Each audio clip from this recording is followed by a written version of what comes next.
Aphorism 104, Organon of medicine. When the totality of the symptoms that specially mark and distinguish the case of disease, or in other words, when the picture of the disease, whatever be its kind, is once accurately sketched,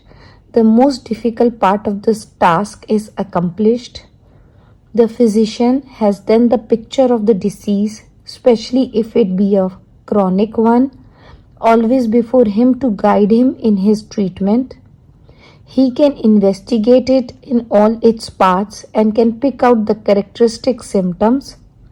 In order to oppose to these, that is to say,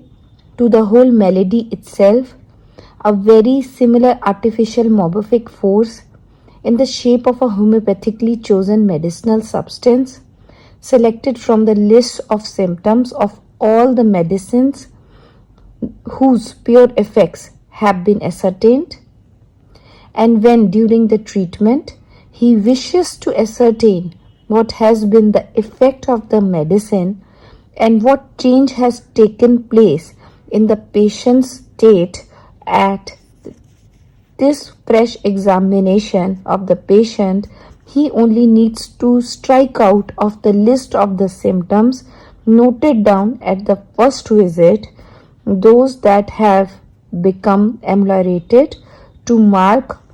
what still remain and add any new symptoms that may have supervened. Footnote: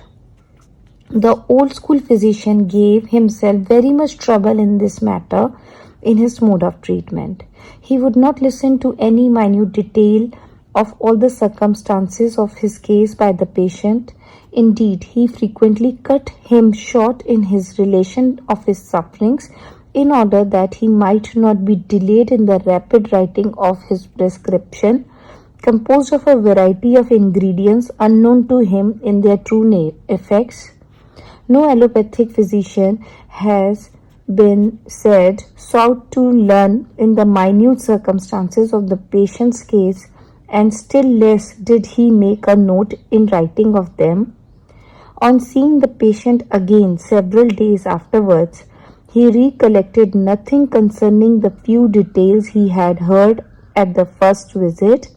Having in the meantime seen so many other patients laboring under different affections, he had allowed everything to go in at one ear and out at the other. At subsequent visits, he only asked a few general questions, went through the ceremony of feeling the pulse at the wrist, looked at the tongue, and at the same moment wrote another prescription of equally irrational principles,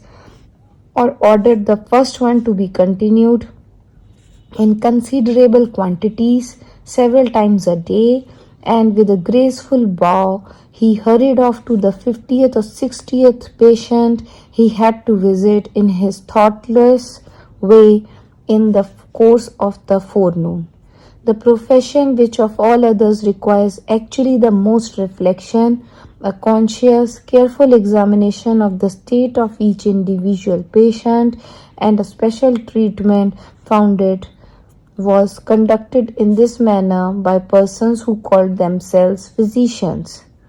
rational practitioners. The results, as might naturally be expected, was almost invariably bad, and yet patients had to go to them for advice, partially because there were none better to be had, partially for fashion's sake.